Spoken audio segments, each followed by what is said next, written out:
Assalomu alaykum qadrli muxlis, kanalimizga xush kelibsiz. Aziz Rametovning ayoli ajrashgandan so'ng prямой efirida hamma hayotidagi haqiqatlarni aytib berdi. Xabaringiz bor, Aziz Rametov Saida Rametovaning haqorat qilgani uchun ayolidan ajrashayotganini ma'lum qilgan edi.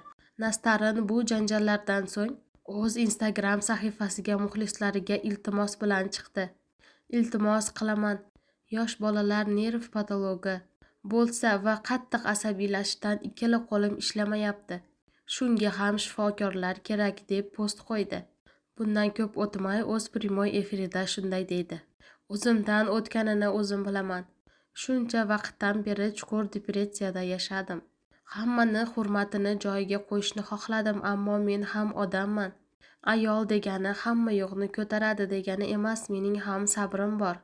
Ko'p muxlislar 2 bola bilan ishlamasligimni tavsiya qilishadi. Ammo bolalarim kamko'sti va o'zimning xarajatlarimni o'zim bilaman. Oilaviy sharoitdan kelib chiqib ishlashga majburman, deydi Nastarin. Aziz Rametov yig'lab chiqib ajrashishni ma'lum qilgandan so'ng ko'p o'tmay ikkala farzandining videosini joylab, ostiga men bu 2 farishtalarsiz o'lib qolaman-ku degan so'zlar bilan izoh qoldirdi. Aziz muxlis, fikrlaringizni izohlarda kutib qolamiz. Kanalda yangi bo'lsangiz obuna bo'lishni, like bosishni unutmang. Xayr, salomat bo'ling.